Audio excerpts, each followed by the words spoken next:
Conversation with, the monthly podcast series brought to you by the team that produced the Global Cosmetics newsfeed. This year's theme is Creating Cosmetics. This month's topic is Color Cosmetics, and I'm your host, Siobhan Murphy. Over the past 4 years, the color cosmetics industry has evolved dramatically. Consumer demand for innovation, personalization, and sustainability have led to a shift towards more sophisticated and eco-friendly offerings. As manufacturers strive to merge aesthetic appeal with eco-conscious practice, where do the opportunities for growth and innovation lie? To help me answer these questions and more, let me first introduce you to this month's panel. Hello and welcome back to Mallory Huron, Senior Strategist at Fashion Snoops, the global trend organization. Joining us for the first time, Justyna Jastrzebska, Manager Sustainable Formulation and Nail Product Development at AVON, and Kreso Sach, Product Manager at Visage Technologies, the developer of Arbelle, the leading provider of face tracking, analysis, and recognition technology. Mallory, let's start with you. What consumer challenges have Fashion Snoops been tracking, and where are the opportunities for creating color cosmetic products in 2024? Well, this is just such an exciting era for color cosmetics. We track all the new launches every month, and it's really interesting to be able to compare not just month to month, but year to year and see where the shifts are happening. I think one major thing that we're seeing as an opportunity for color cosmetics is the skinification trend. This is not going anywhere. It's only going to become more accelerated and more advanced within formulations. But for those unfamiliar, skinification is the idea of infusing color cosmetics with these skin caring actives. I think just from the most recent crop of makeup launches, almost a huge majority of them had serum in the name, a serum mascara, serum foundation, serum concealer. So consumers are really looking for these added benefits because not only do they want just the added value, but they want to cut down on their routines a little bit. They want to be able to, for example, just put a foundation on their face and have it deliver the same benefits that a serum does. And so I think we're going to see continued opportunity there as well. I think moving on, a challenge and an opportunity in one is this idea of trend synergy within color cosmetics. The relentless TikTok aesthetic and TikTok core trends that we see that are particularly huge with Gen Z, but also all ages of consumers as well, including millennials, Gen X, from cottagecore, etc. There's a huge desire from consumers to match their current aesthetic or these viral trends with color cosmetics. And so the challenge therein lies to formulators and brands to, first of all, pick trends that work for them and to also position their product ranges and offerings to be able to rise to the occasion of these trends. Just looking at last summer with the tomato girl and strawberry girl trends that were very blush heavy. That was a great moment for, of course, brands that had these, glowing, very red-based blushes that they could then market and spin that way. So I think a lot of brands are trying to anticipate these viral color cosmetics moments and carefully consider their product offerings to be able to be adaptable to whatever trend might be coming up on social media. And lastly, a huge challenge, but also, again, a huge opportunity is the inclusivity conversation. We just had recently this huge drama within the makeup community with the Euphoria Foundation. If you're unaware, there's a foundation that was introduced for darker skin tones, and it was quickly shown that it was just pure black pigment. And it really exposed that we're living in different times in terms of consumer accountability and consumer education, because 10 years ago, you would not have, as happened with this drama, TikTokers who are cosmetic chemists who looked at the ingredient breakdown, who looked at the pigments and said, this is not right. There was just not that level of consumer accountability and education. And now there is. And so I think, especially in terms of creating inclusive color cosmetics, there's a huge, again, challenge, but also an opportunity for brands to consult with experts and to create really advanced, sophisticated formulations. We see brands doing it really well. It's obvious that it's something that can be done, but it's just interesting that we're still seeing missteps in 2024. So it just proves that there's a long way to go for inclusivity, but I think there's certainly a lot of opportunity there. And trend synergy, Justyna, is that a consumer challenge and an opportunity at Avon? Yes. First of all, so thank you so much for having me on, and I'm very exciting to being here for the first time. Yes, I'm totally agree in that part of the trends shared by Mallory. So the trends also, and what was my like first challenge I observed that really cosmetic category, cosmetic products or market, it's quite saturated. Yes, highly saturated, and it's quite challenging to standing among numerous brands and products, but at the same time having a lot of trends, new approaches, that's also an opportunity, and still there's a lot of space for innovation. So together with evolving consumer expectations needs to adjust rapidly as cosmetic companies, cosmetic manufacturers, and find the agility in product development for sure. Keeping up with trends, as I said, they evolve quickly, and that really require constant innovation and adaptation. Having my company in mind and really focus on strictly on expectation of our consumers, I agree what was mentioned before by Mallory that it looks like our consumers really want to have products they help them look, let's say, effortless, or for example, have the foundation that mix the properties of the makeup product at the same the skincare product. A very great example for that is our makeup and care line and our product serum foundation that was really developed for a radiant glow with the skin caring ingredients. But of course, the first role is the foundation itself. That also represents somehow or cover the diversity and inclusivity, because it's not only about the shade ranges. Yes, it's something more. So adding some transformative skin ingredients like for the brightening, like vitamins or antioxidants. Of course, we can care also for our skin. And I think that I'm pretty sure that it really like fulfill expectations of our customers. And what is for me and for our company, for Avon, and what is very visible trend and let's say need is the affordability of the products. Yes. That's another consumer challenge to address like consumer needs for products to be more affordable at the same time efficient, good performing. It is mainly connected with the effects, of course, of the pandemics, of the economic instability, increasing political unrest. So many consumers are looking now for still very high performing, high quality products, but in affordable price.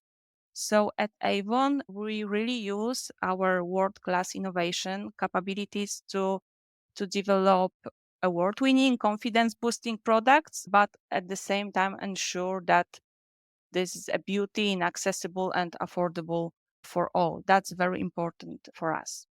And at Arbelle, Kreso, in a saturated market, what are the consumer challenges you guys are facing? Yes, thank you, Siobhan, for questions. I'm going to add more like a little bit technology perspective here. What I can expand a little bit on what Mallory and Justyna brought up is that personalization is something that we see as key challenges for the brand, how to tackle with their consumer. Because consumers now are demanding more and more personalized beauty solution, and like 80% of beauty consumers prefer actually brands that offer that experience of personalization in their context. And we can see that even more and more consumers are more likely to purchase products that have this personalization embedded with the DNA of the brand that's offering that.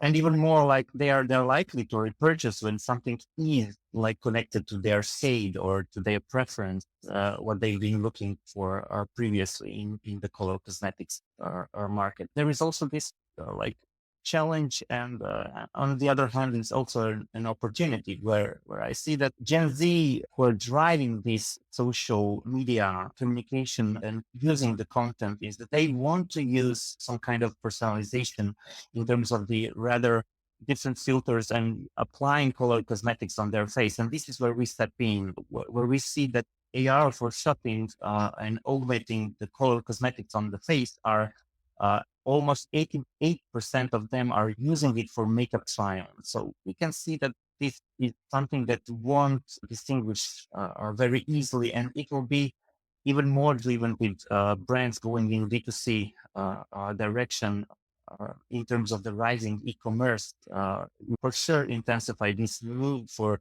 virtual trying before actually buying of the products from that side.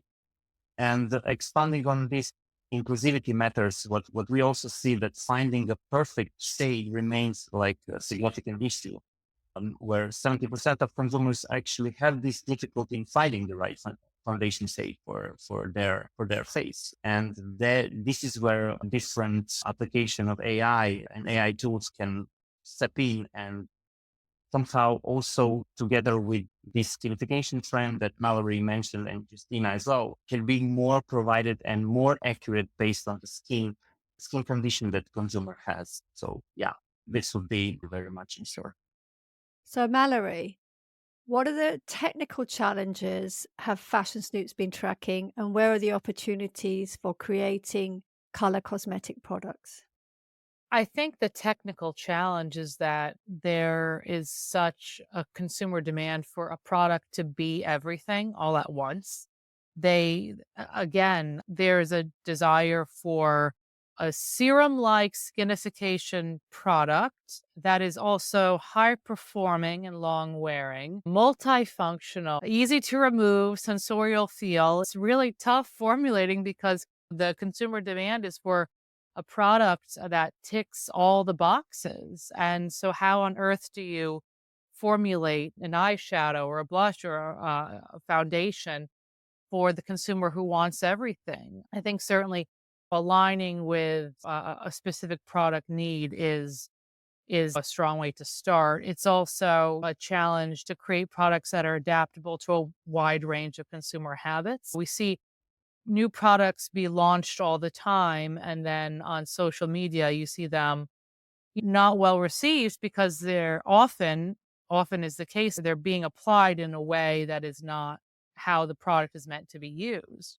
And so there's a certain challenge in creating a product with a specific function and yet yet seeing that product being used by consumers in a different way. So how do you anticipate that from a technological standpoint?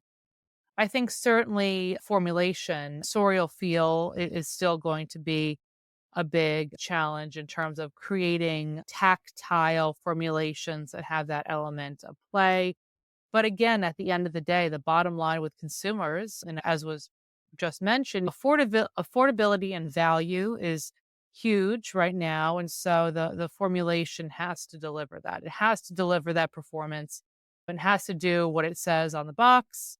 And so if a product promises 16-hour wear, it better deliver 16-hour wear. It's waterproof, it better be waterproof. Consumers are highly judgmental and discerning in terms of formulations right now. And again, as I spoke to earlier, you have a huge community of cosmetic chemists and experts who share opinions on these formulations across social media, and consumers are no longer ignorant to what goes into formulating a product. They now know. And so that means the expectation is even higher. And so I think trying to create products that are adaptable, creating products with a formulation that has that performance is key. And also trying to add that level of pleasurable feel. Quite often we see formulations go viral that have that element of a nice feel to them. Consumers are still gravitating towards that. It's funny, there's a lot of buzz right now for this Urban Decay Bond foundation, and just reading the product details, for that foundation. It speaks to exactly the challenge of formulating a product today, because it's a serum and yet it's long wearing and yet it bonds with your skin and yet it's easy to take off and it feels like nothing. And it's perfectly emblematic, I think, of the huge challenge of what consumers want in their products these days. So I think more challenges here, but certainly opportunities if you get it right. And at AVON, Justyna, what are the technical challenges and opportunities in the color cosmetic category that you've been tracking? So I can complement here really on the what said Ball, Mallory, and also Kreso. So having in mind the Kreso about the shades and how to really identify all shades across all skin types and tone and undertones. So again, I agree that's a huge synergy and like the future for virtual applications, yes, to really help with that. But also starting from the beginning, what Avon did, we identified really across the all types of skins. We tried and we did that successfully, all types of shades that to cover the whole palette. So first, really, we have skin tone, then skin undertone, and all the shades, the range. And having all together, we created a very great system across all our face foundations and concealer products to really match and to be comfortable for all our customers to differentiate and then to really choose the best shade.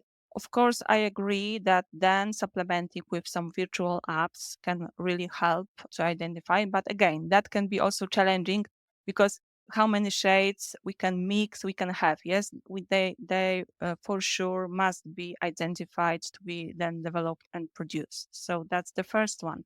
So let's say it's more about the strategy and approach and preparation. The second about the product itself, again, I agree with these elements to combine everything. That's a huge challenge. Yes, both from the formula perspective and also from then process and manufacturing perspective, how to create. And also we need to remember about the cost efficiency of the formulas, because I mentioned before about this affordability. So altogether, for example, our great product, again, the Hydramatic lipstick with this hyaluronic acid core. That's a great example, but it was a huge technological and formulation challenge. We succeeded, but that's, I think, a great example to show uh, the demands of our customers now. Yes, to have them multifunctional, multi-purpose, and great performing products to address many needs at the same time. Indeed. So, how does Arabella's technology address different skin tones, Kreso? Again, I will go from the technology point of view, what we already seen in the market development, like going into generative AI becoming much more broader, accepted by different public and even beauty as well, and color cosmetics. So what we see here as a challenge is algorithm biases. Here, again, a lot of times we see that these biases or hallucination, how it's called today in the AI world, is they lead to inaccurate recommendation for these diverse skin tones. And we have to be aware of this, which is a real challenge. And we have like ongoing research and constantly building our database to have these more inclusive AI algorithms that will provide more diverse results and have diverse data sets included when we are training different models to have better recommendations for the beauty industry. And this is just one perspective, because then, okay, here there is a data privacy, because always when you have some kind of model that you are bringing into AI, then you have also data. There is always a question like how accurate this data is, or how this data is protecting the privacy of the people that are giving this data, and how can you be assured that my data that I input into the system will be protected so nobody else can access this. And I see that not only I, but there is a lot of these market researchers around that 85% of consumers are more likely to engage with the brands that they trust that they protect these data. And I won't mention the brand, but you probably understand when one big brand builds on a whole campaign based on security when we are talking about the hardware as such. And there is a last point I would want to mention is that integration of different AI solutions within the companies, where up until now, this was like a luxury treat only for the big brands. And now more and more smaller brands are building up these sophisticated AI tools and bringing the cost of big, let's say, players on this market and technical requirements. And they have, let's say, troubles with integrating this into the system of their own, like connecting it with a different e-commerce solution, connecting it with different product management solution, etc. And this is all something that is from one point a challenge and from another point, like also opportunity on the market where we see our potential to bring more democratization in this sense that we bring to all potential clients this AI solution that fits to the color cosmetics market very well and to their need. Yeah, this would be my answer to this. Indeed. So, Mallory, what are the environmental challenges have Fashion Snoops been tracking, and where are the opportunities for creating color cosmetic products? This is also in addition to the consumer trends we mentioned at the beginning. The sustainability aspect of color cosmetics is such an exciting area for us to track. We've seen amazing growth over the past few years, but I think the exciting part about it is that there is so much opportunity within making the color cosmetics that we use every day more sustainable. I think the first challenge for sustainability within color cosmetics is obviously packaging and plastic packaging waste. We're seeing many brands try and tackle reusable packaging. We're seeing a lot of, for example, mascara brands that have a reusable system where you get sent new refills for the mascara, but obviously that is not something with wider consumer adoption right now. But it's nice to see some of these initiatives at least lasting and creating an interesting impact within the market. So of course, the biggest challenge is going to be the packaging factor, but I don't want to discount the formulations themselves. Obviously, weaning the industry off of unethical, unsustainable actives, palm oil and palm oil derivatives, and many other actives as well, I think is going to be huge. I think, of course, this is where biotechnology has the opportunity to create massive impact and creating synthetic alternatives to ingredients that the cosmetic industry has relied on for decades is going to be crucial. There are so many products that actives and ingredients and derivatives that are intrinsic to products we use every day and yet are really not great for the environment, either in their production or their harvesting, what have you. So I think biotechnology is going to be key for finding these alternatives for animal and plant formulations. I also think better ethical options for animal based ingredients is another one. We've been tracking this sort of resurgence of animal based products, which is interesting given the strong hold that all vegan formulations have had. We've now seen, for example, just recently, Glossier has returned to its original formulation of its bomb.com. It had beeswax and lanolin when it first launched. And last year, they switched it over to a vegan formulation, which consumers hated, which is interesting because we know that consumers do want vegan formulations, but it's just another example of how sometimes consumers say one thing and mean another. It's very difficult. And so I think finding better ethical options for animal based ingredients that are cruelty free is going to be key. And I think finding better plant based pigment is going to be key as well. We know that so many beautiful pigments come from the natural world, but being able to find pigments that are sustainable and easy to create at scalable size in a lab base, but are also plant derived to consumer desires is also a huge challenge. There's a huge opportunity here, but I think tackling the packaging is going to have to come first because we know that is the biggest form of waste. But again, not to discount the formulations inside the products themselves. So, how is Avon addressing the environmental challenges in the color cosmetic category, Justine? So Avon addressing both packaging and the formulation. And from our perspective, maybe both are very challenging, but maybe packaging is more easier, or we are more advanced with the packaging now, as 80% of our packaging is already reusable, recyclable, or compostable. I'm talking here not only about makeup, but in general. And we aim to reach 100% by 2030. Again, we are looking for to reduce water and switch for reduce energy for manufacturing processes and also water. So we partially switched even to natural gas in Poland because still we have some coal-powered electricity parts. So that's something really we are addressing. So all scopes, let's say, of carbon 1, 2, and 3. 3 is more about like packaging and the ingredients itself.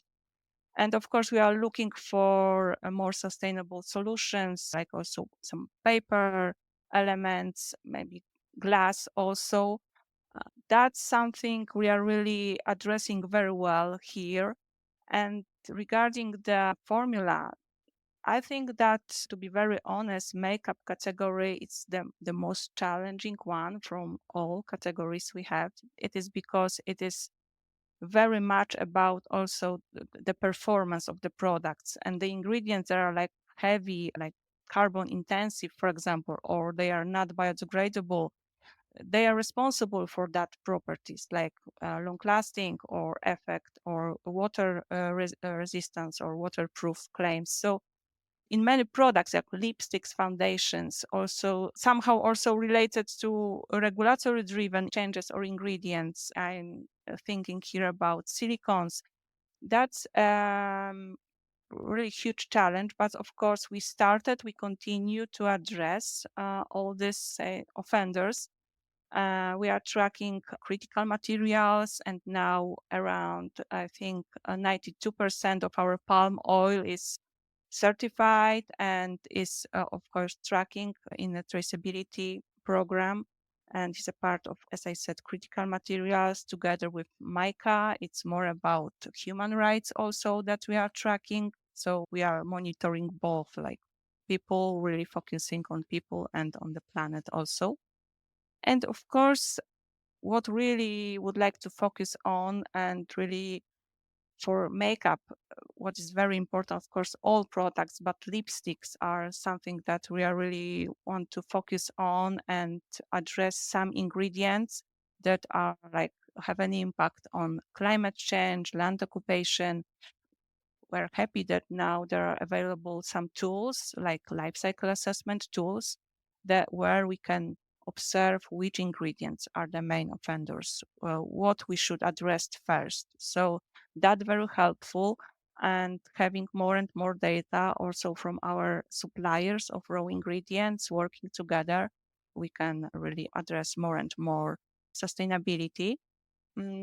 What is very surprising about this vegan, that's something I didn't heard before about this company working with beeswax mainly. So that's really interesting. And about the cruelty. So that's our main focus now. We are continuing and we are almost finished. We are like now certified for most of our products with to really complete this year. In the middle of 2024, we are addressing to complete Leaping Bunny certification. Of course, Avon believes that testing on animal is unnecessary. We always have been advocating for alternative methods for testing both cosmetics and raw ingredients. In 2023, we were delighted that Cruelty Free International awarded Leaping Bunny certification to our fragrances on Avon Care New and makeup ranges. So that's almost whole portfolio that we are addressing to complete mid 2024. So that's our main focus also. Indeed. And Kreso, two questions really. What are the environmental challenges using AI for cosmetic companies, and how can AI address the environmental challenges for these companies? Yeah, here Mallory again and Justyna already said quite a lot, and I will just like expand in one area which where we are tackling and see when the brands are coming to us and talking about the environmental changes. So we are mostly looking at it from perspective of waste management and overproduction and unsold inventory, which actually leads to significant waste. So we know that beauty consumers prefer more and more brands that have these sustainable practices, not greenwashing practices, but they are really standing up for plant-based events and sustainability packaging and similar. And we see that the brands are still struggling with this waste management and predictive analytics that comes from the AI, which is is potentially opportunities for more and more brands are acquiring. They can optimize this production to minimize waste. And this connects to the like first challenge and opportunity, which connects to the personalization part, where brands that are personalizing more towards the consumer and have AI to forecast demand, they can this with this type of activities reduce our production. And it's said that can be done even more by 20% from some research agencies. For example, I saw it in the airports when I was flying that some of the makeup shelf, let's call it like, I saw that there are less and less testers there and focusing on these virtual technologies that can show you, okay, this is how I can look in total if I apply this product. And this, of course, have impact to the waste. And also by accuracy, providing this as close as possible to the real effect of the color cosmetics on the people's overall look. This can lead up to fewer product returns because when it matches what would be in the real life, there is a less possibility that the customer will return this. So yeah, this is the opportunities that we see in this environmental change. So I won't bring this part where packaging waste and everything and ingredients can fill here. So this is some sort how we see it from the AI perspective.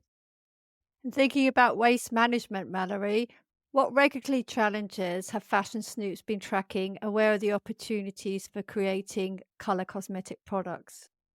Well, it's kind of a patchwork system we have over the globe within beauty because of there's a distinct lack of standardized international agreed upon regulations. We have some countries that whose standards are extremely strident and precise, and then we have countries like the US where it's up to individual states for the large part to say what they want to implement in terms of regulations. Just zeroing in on the US, we've seen California have taken a really active interest in beauty industry regulation to mixed results, but it's interesting that they're looking at potentially toxic ingredients within beauty products, and they're stepping up at a state level where the federal level has not stepped up.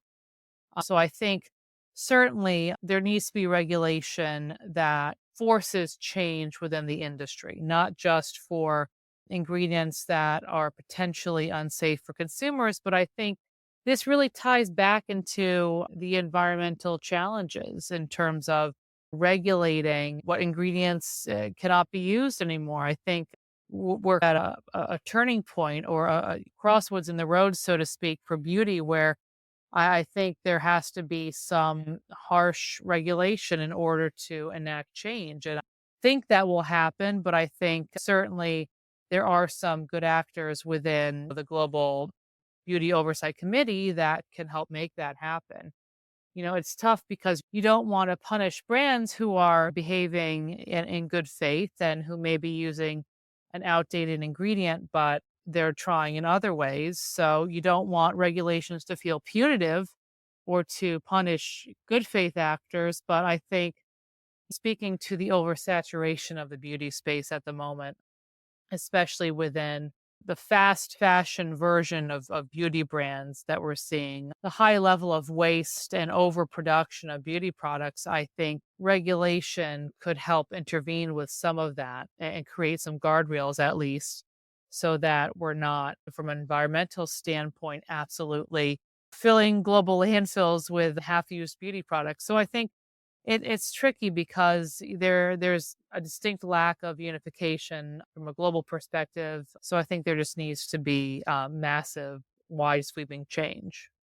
And thinking about unification, Justyna, AVON is a global company. So, what are the regulatory challenges and opportunities for you guys? Yes, we are global, and that's very tricky and difficult because of lack of this unification. So our authority, like our, let's say, regulatory body that we are following is European Union as our one of our main markets. It's Europe or EMEA region. The second, it's now LATAM and APAC. Yes, so having that in mind, they are somehow different, but the European Union is quite restrictive one. So we are following that one to fulfill all these requirements. And that's a lot. It's a lot. Yes, we call that like a regulatory tsunami that is coming. It's not only for makeup, of course, it is for all products, but what is very important for makeup from our perspective mentioned, it's all these microplastics that many ingredients still in color cosmetics are in that bucket, and they are quite challenging because they are like functional and from chemical point of view very complex one, very often difficult to replace and to have find similar performance or in the perspective of claims the same efficacy, and also comparing the cost and let's say the universal usage. Yes, that it can one ingredients, for example, can be used in many formulations. What we observe that for the particular types of products like or mascaras or foundation or lipstick or from other categories also we need to use a different one. So also from company raw ingredient strategy point of view, portfolio management, it's also quite challenging. So that's something we really observe. Another one, of course, coming and is very close, yes, the silicon cyclometicon regulation. So again, very a lot used in past and still in cosmetic, in makeup products. So that's, I think, let's say, two main. I already told that something regulatory, but also more our internal goals and targets about not avoiding or not using at all ingredients that were tested on animals. Of course, it's also about the regulatory, but we are about the certification. We already have it. That's that. And the next one, the great example, it's the regulation about the deforestation or protection to not to destroy a rainforest, and it's mainly about the palm and the coconut. Again, another regulation that needs to be tracked and followed, not to use ingredients, palm derivatives, which is a lot in many ingredients that were cultivated or agricultured on this, let's say, or not properly areas. Indeed. And Kreso, for AI companies, what are the regulatory challenges and where are the opportunities in color cosmetic products? Yes, I like this term from Justyna, regulatory tsunamis. Yes, it's also from that perspective. We are also dealing with EU AI Act, for example. There is a need for this compliance navigating this very different regulation across different regions. It's really complex. And we really, from perspective of AI company, we really like that this usually EU part is that drives and wants to behave, proposing one common standard, which is the opportunity for all of us working in this beauty tech area that will simplify, let's say, lives of the companies, like not punishing the companies for doing their work, but actually helping and regulating how to treat each businesses equally and giving the value for the businesses, and but not, let's say, burdening the consumers or overprotecting the area of giving the information that consumers anyhow would want to give in terms of the getting this personalized advice. So this data protection and ensuring this compliance and regulation like GDPR for us is critical. And yeah, giving the rise of AI-driven personalization is something that you will see much more and more from different brands in cosmetics industry. And this can be all streamlined with some, let's say, particular law like EU AI Act that will somehow also regulate us, but also the beauty industry as well in that sense, in terms of the data. Yeah, this is something that we are often faced with the question from the brands and also like ourselves, like where and how to keep the data, how to have data that is compliant with the different states that are pushing for their own standardization and bringing in their own laws, which is actually hard to follow. And this is being dealt with case by case for each of the clients that we are working with and the markets that we are serving. Indeed. And thinking about this very complex dynamic market, Mallory, can you describe the future of the color cosmetic market in 3 words?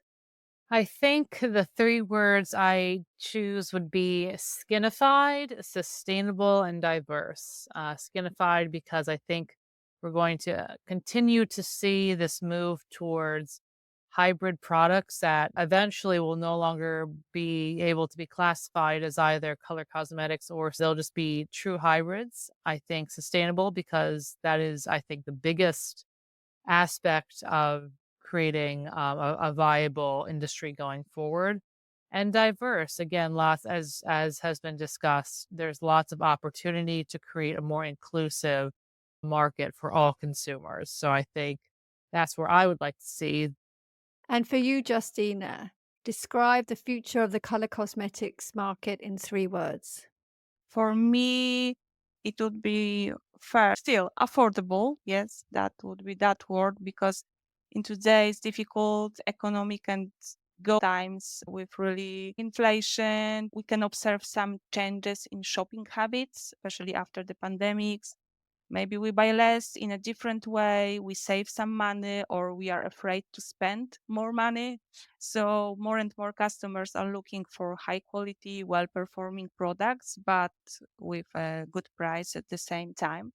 The second would be this multi-purpose, I would say, but this skinification element is inside, yes, and at the same omni-channel, so available across all, or let's say, sales model. It could be retail, e-commerce, and digital. So that's something Avon is addressing now with our traditional representatives model, but also we are open for more digital and e-commerce. And so multi-purpose. So as I said, this not only makeup, but moisturizing, anti-aging, good looking, both at camera, in front of camera, in the reality. So all these aspects. Also male cosmetics here, I would add, growing for makeup. And the last one would be, of course, sustainable. So clean, ethical, sustainable products, both for formula and for the packaging, recyclable, refillable, the best, maybe some disappearing packaging. And that are some, I know, studies and trials on that also, to looking for such a packaging. I hope that's our future also. And promoting really biodiversity, circularity, upcycled ingredients, working very closely across all supply chain to get better and better raw ingredients, tracking them, and also at the same time looking for human rights. That would be the best. So it would be the fourth one, but I really like, I've heard somewhere, sophisticated simplicity. I think that's something, combine everything, because to be simple, not to harm environment, and to, of course, fulfill all the requirements of our customers, to be still beauty products, sophisticated. That's for me. Lovely. And Kreso, can you describe the future of the color cosmetics market in 3 words? Well, very hard, but I will try. So yeah, when I would pick 3 words, it would be personalized, definitely. Sustainable, as you can hear that also from Mallory and Justyna. And the last one would be inclusive. So in terms of personalization, we see that AI and machine learning will drive this hyper-personalized beauty experience where you can't have these touch points with the skinification trend and this multipurpose in total, because yes, the consumer will expect something that it it needed to be adapted to my personal skin condition or overall look that I want to achieve. So yeah, this would be tailored to individual needs and preferences here. So personalization is definitely a trend that we can expect will evolve even more in the future. In terms of sustainability, yes, we are approached by different brands having in mind these eco-friendly practices in terms of the packaging and overall practices that they want to have in brick and mortar store combined together with the omni-channel on the online stores and how they source the ingredients and communicate this through some kind of virtual assistant and chatbots providing different solutions here, and how do they also source the energy that can provide and seal the AI component within their own system. So sustainable practices are something that I will see I will predict that more and more will be focused here, and it will diverge in all areas because we need to be planet conscious at the endpoint as a consumer and as a businesses. And the last one would, which I said is inclusive. So this diversity moment and how can we tackle this to eliminate these biases of AI algorithms and all the data labels that are provided to cater this diversity of people on this planet, so we can have these diverse ranges of skin tone and types which can be catered to specific need for that particular person. So yeah, I would say that this would be 3 words that I would pick. And with that, I would like to thank my guests, Mallory, Justyna, and Kreso, for joining me today, and to you for listening.